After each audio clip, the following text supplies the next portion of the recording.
श्री सद्गुरु महाराज की जय। महर्षि संत सेवी प्रवचन पीयूष। गोरखनाथ जी महाराज ने कहा है, सप्त धातु का काया पिंजरा, ता माही जुगति बिन सुवा। सतगुरु मिले तो उबरे बाबू, नहीं तो परलय हुआ। रस, रक्त, मेद, मज्जा, मांस, अस्थि और वीर्य, इन 7 धातुओं के संयोग से इस शरीर रूपी पिंजड़े का निर्माण हुआ है। इसमें जीव रूपी सुग्गा बैठा हुआ है। इसको कुछ सिखा दिया जाता है, बोलता है, जैसे राम राम, शिव शिव, वाहेगुरु आदि जो कुछ सिखा दिया जाता है वह बोल रहा है, किंतु विधि विहीन बोल रहा है। इसलिए वह शरीर और संसार के बंधन में काल के जाल में पड़ा है। अगर सच्चे सद्गुरु से भेंट हो जाए, उनसे सद्युक्ति मिल जाए और तदनुकूल आचरण करने लग जाए, तब तो उबरे बाबू यानी उद्धार ही उद्धार है। अन्यथा पिंजड़े में तो पड़ा हुआ है, प्रलय में पड़ा हुआ है, आवागमन के चक्र में रहेगा ही। जैसे एक मकान बनाना चाहते हैं, प्रश्नोदय होता है, क्यों बनाना चाहते हैं? कहेंगे सुखपूर्वक रहने के लिए, आराम करने के लिए, जाड़ा गर्मी बरसात से अपनी रक्षा के लिए। मान लीजिए मकान की मजबूत नींव हमने दे दी, नींव के ऊपर दीवार खड़ी कर दी, किंतु यदि छत नहीं दी गई तो परिणाम क्या होगा? जाड़ा गर्मी बरसात से हम दुखी होते रहेंगे। इसी प्रकार भगवत भक्ति रूपी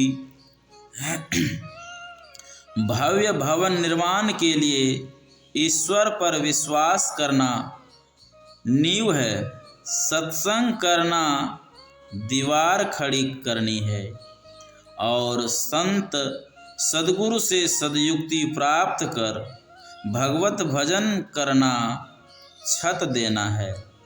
परम प्रभु परमात्मा पर हमारी आस्था विश्वास है तो हमने मजबूत नींव दे दी। सत्संग में हमारा प्रेम है, सत्संग करते हैं, जहाँ सत्संग होता है वहाँ जाते भी हैं। तो यह दीवार हमने खड़ी कर दी, किंतु यदि संत सद्गुरु की सद्युक्ति रूपी छत नहीं है तो हम छत विछत होते रहेंगे।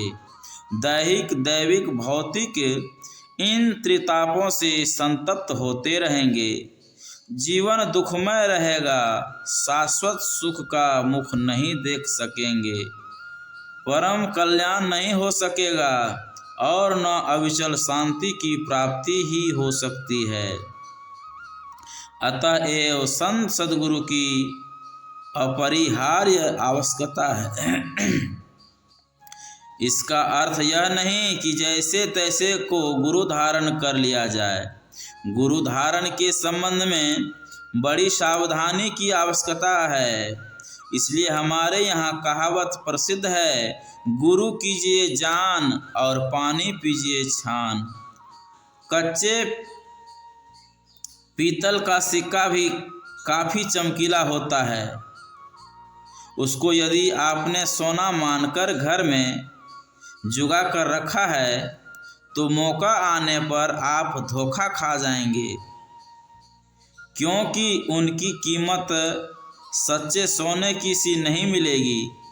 जब भी कीमत मिलेगी तो कच्चे पीतल की ही।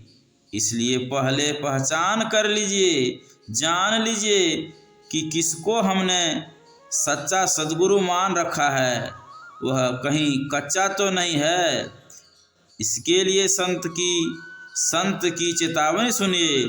भेष बराबर होय रहे, भेद बराबर नाहि, तोल बराबर घूंघची, मोल बराबर नाहि। तोला में एक घूंघची डालकर उससे सोने को तोलते हैं। तोल में घूंघची और सोना दोनों बराबर है, किंतु दोनों की कीमत एक सी नहीं हो सकती। मान लीजिए हमने 10 घूंघचियाँ ली और उनके बराबर सोने की माप की। तोल में तो घूंघची और सोना दोनों बराबर बराबर है, किंतु मोल में इसी में गोल है। संत जन कहते हैं यह पृथ्वी गोल है, चंद्रमा गोल है, सूर्य भी गोल है, विश्व ब्रह्मांड आदि गोल है। सभी गोलों को जानो और गोल बिंदु का मोल नहीं जानो, तो तुम्हारा अनमोल मानव जीवन भी गोल समझो। तुलसी साहब ने कहा है, तिल पर माने लगे कपाटा, मकर तार जहाँ जीव का बाटा, इसका भेद जाने जो कोई, तुलसीदास साध है सोई। अंदर प्रवेश की यही युक्ति है, बिना युक्ति के मुक्ति नहीं मिल सकती। इसलिए कहावत है, जहाँ युक्ति है वहाँ मुक्ति है। रेलगाड़ी लोह कील पर चलती है, यदि इंजन लोह कील से नीचे उतरकर गड्ढे में चला जाए तो सैकड़ों हजारों आदमी मिलकर भी उसको उस कील पर ठीक से नहीं रख सकते, किंतु क्रेन आता है और इंजन को गड्ढे से निकालकर लोह कील पर लाकर रख देता है। अंकुश बहुत छोटा होता है और हाथी कितना बड़ा होता है, लेकिन युक्ति से वह छोटा सा अंकुश इतने बड़े हाथी को वश में करके रखता है। यह है युक्ति का चमत्कार। बिन दया संतन की में ही, जानना इस राह को, हुआ नहीं होता नहीं, वह होनहारा है नहीं। राजस्थान की कथा है, एक बूढ़े सेठ जी थे, वे बीमार पड़े। उस समय उनका लड़का विदेश में था। उन्होंने अपनी सारी संपत्ति का वसीयतनामा लिखा, जिसके मजमून में लिखा था, मेरी आधी संपत्ति धर्म खाते में दान दे दी जाए, बची हुई संपत्ति का आधा हिस्सा मेरे सुपुत्र को दे दिया जाए, चौथाई हिस्सा मेरे नौकर को और 5वां हिस्सा दाई को दिया जाए। समय पाकर सेठ जी का शरीर छूट जाता है। संपत्ति का वसीयतनामा के अनुसार बंटवारा हो जाता है। अंत में बच जाता है 19 ऊँट। कोई भी उचित कीमत देकर ऊँट लेने को तैयार नहीं। समस्या सामने में खड़ी हो गई। गांव के पंचायत कर निर्णय नहीं कर सके कि क्या किया जाए। गांव के पास ही दूसरे गांव में एक वृद्ध प्रतिष्ठित सज्जन रहते थे। वे बड़ी तीव्र बुद्धि के थे। उलझी गुत्थी को सुलझाने में वे बड़े कुशल थे।